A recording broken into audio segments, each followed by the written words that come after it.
오늘은 성찬이식 때문에 야고보서 강해 전체를 우리가 다루진 못하지만 시간이 주어지는 범위 안에서 몇 구절 살펴보도록 하겠습니다.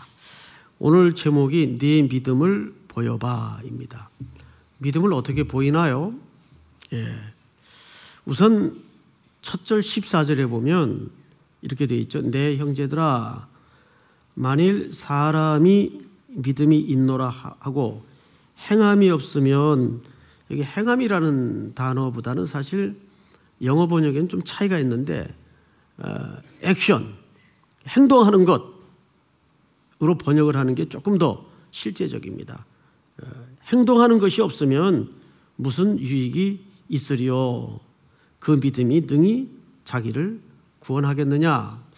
자, 여기 두 가지 질문이 있죠. 첫째는 무슨 유익이 있느냐? 두 번째는 그 믿음이 자기를 구원할 수 있겠느냐? 그래서 이 내용을 얼핏 우리 장로교에서 오랫동안 신앙생활 하신 분들 입장에서는 좀 불편할 수가 있어요. 어떤 관점인가 하면, 그럼 구원을 얻는데도 행동이 필요한가? 어떤 조건이 전제돼야 되는가? 이 이야기는 행동에 강조점을 두기 위해서 기록한 의도가 아닙니다. 우리 본문 하나를 좀 자막으로 보도록 하죠.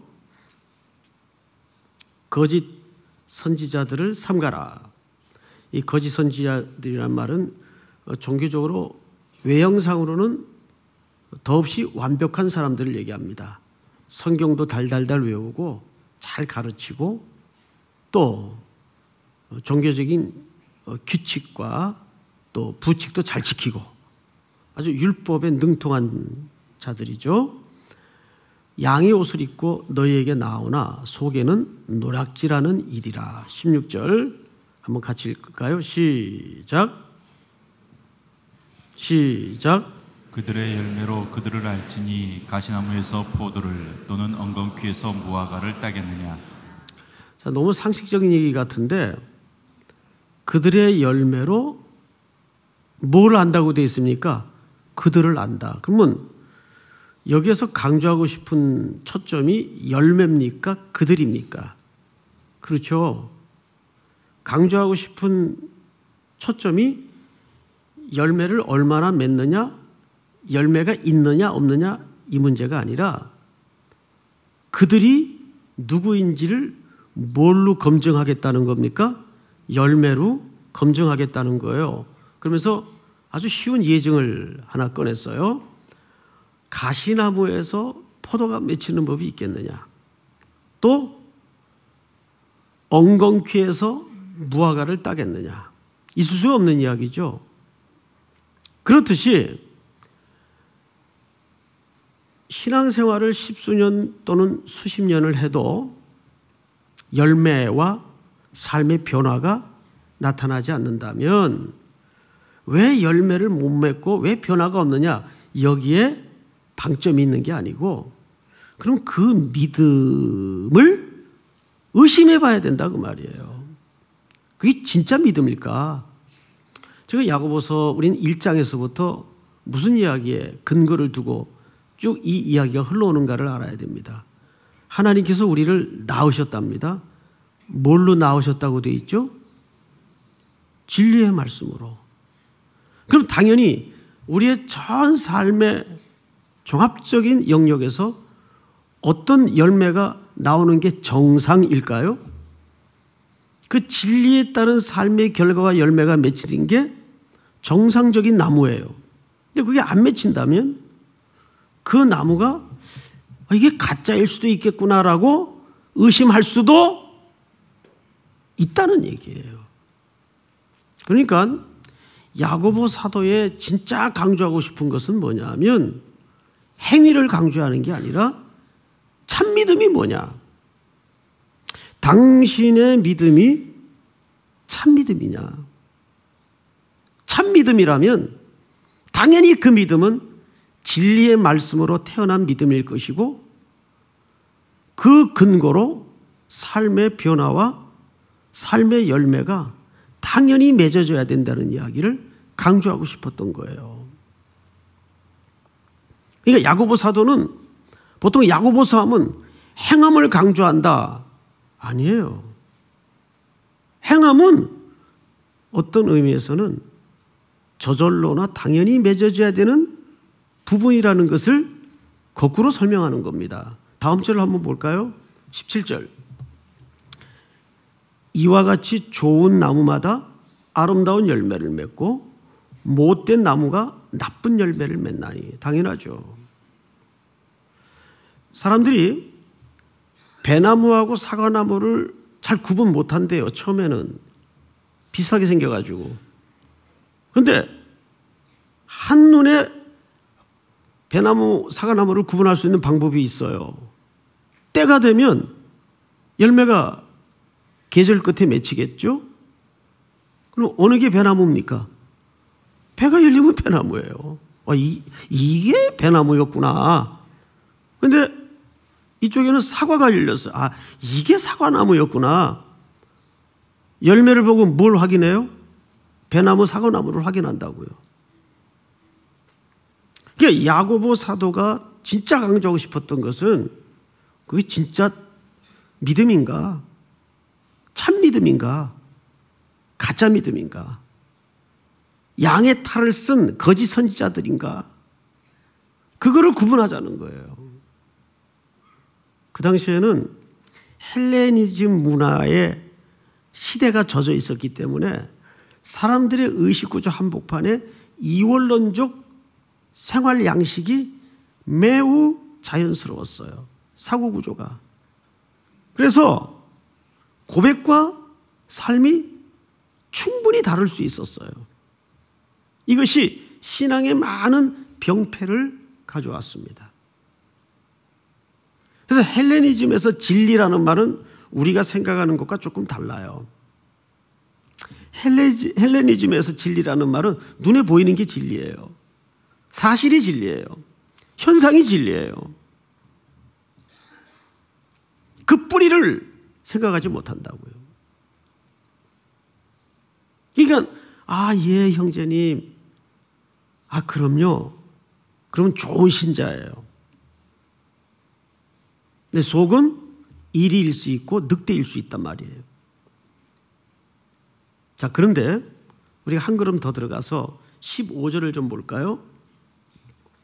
만일 형제나 자매가 헐벗고 일용할 양식이 없는데, 자, 이게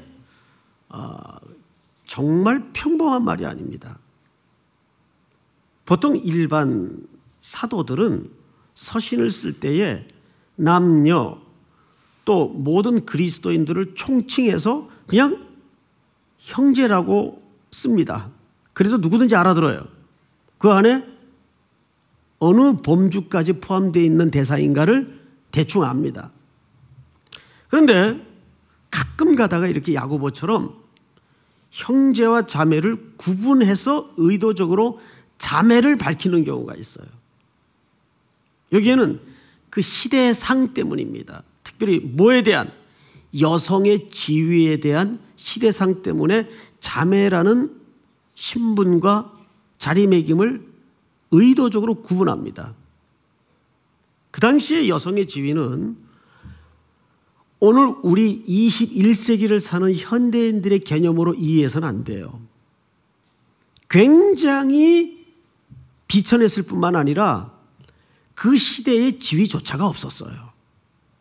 그래서 만약에 그 시대를 살던 여성들이 남편을 잃게 되면 정말 의존할 길이 없는 존재가 됩니다. 그러다 보니까 그런 여인들이 되게 다 가난해요. 그 중에서도 예수를 믿는다는 것은 경제적인 곰핍을 각오하고 따라 나서는 길이었어요.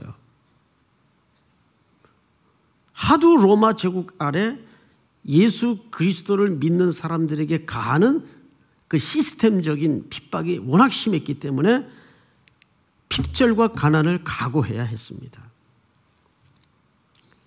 게다가 그 시대 정신이 여성들의 자리매김과 지위에 대해서는 존재 가치를 인정하지 않던 시대예요. 그러다 보니까 그 여인들은 생활 정도가 아니라 생계 정도가 아니라 생존이 어려웠던 여인들이 굉장히 많았어요.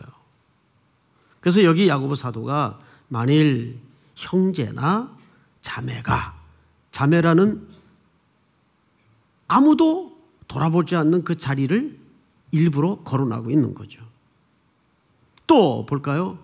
헐벗고, 이 헐벗고라는 말이 이런 뜻입니다. 오단벌로 지내는 사람이거나, 그런 사람들이 그 당시에 많았어요. 오단벌로 지내는 사람이거나, 그 외벌 하나가 없어서 속옷만 입고 지내는 사람들도 비일비재했습니다. 뭐 오늘 같은 식의 그런 속옷 개념은 아니었으니까 그냥 속옷만 입고 지내는 거예요. 거적대기 같은 거. 이런 가난한, 그래서 생계의 기로에 서 있는 그런 사람들이 굉장히 많았습니다. 그런데 또 보면 이렇게 돼 있어요. 헐벗고 일용할 양식이 없는, 이게 참 비극적인 표현입니다. 여기서 일용할 양식이라는 것은 하루 먹을 양식이 없다는 단순한 의미가 아니에요. 히브리 사람들의 개념 속에 일용할 양식은 오늘의 양식이라는 말도 되지만 미래의 양식이라는 말도 됩니다. 히브리어에는 이 시제가 구분이 없어요. 그래서 오늘은 내일도 됩니다. 그래서 예수님이 주기도문을 가르칠 때 그 주기도문의 메인 아이디어가 뭡니까? 일용할 양식이에요. 근데 그 일용할 양식이라는 것은 다른 번역으로는 내일의 양식도 됩니다. 그러면 성경 전체에 걸쳐서 내일의 양식이 있었던 때가 있었나요? 있었죠.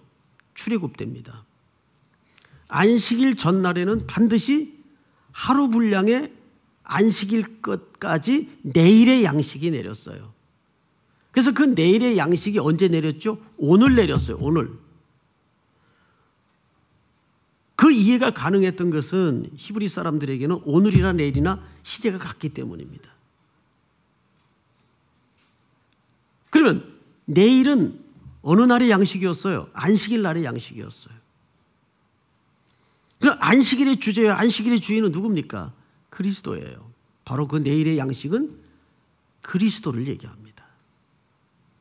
그러니까 여기 오늘의 양식조차 없는 이런 의미는 은유적으로 이렇게 풀어서 번역할 수 있어요.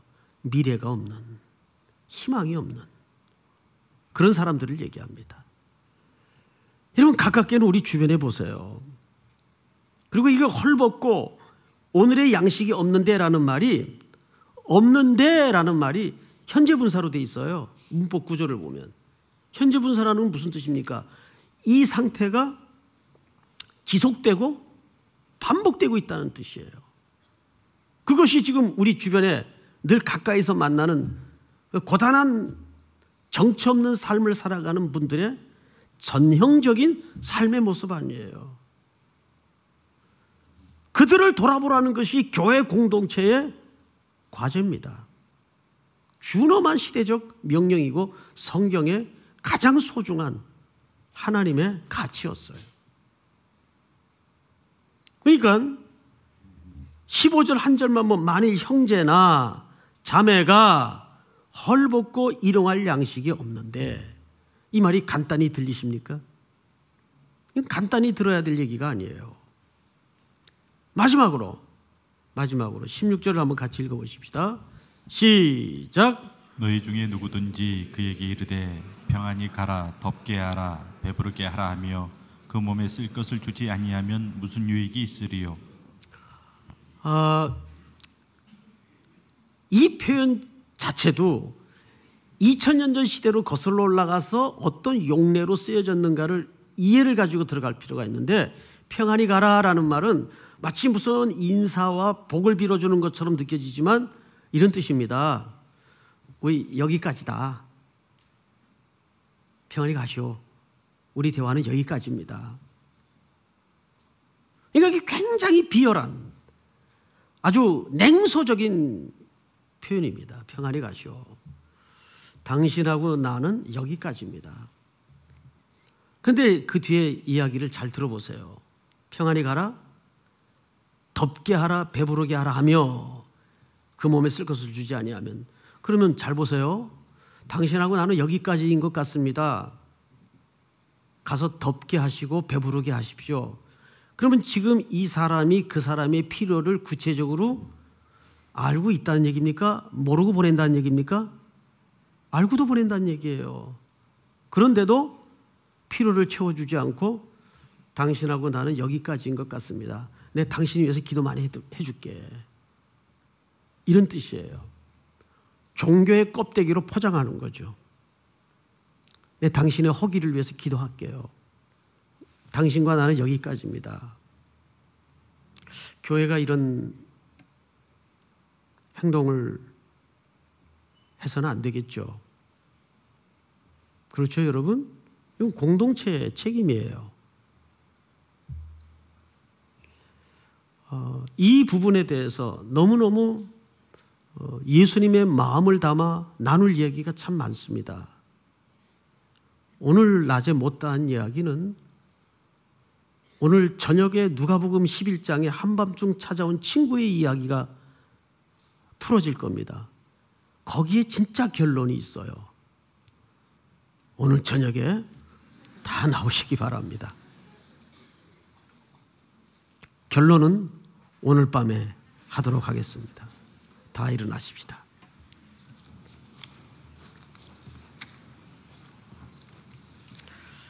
다시 복음 앞에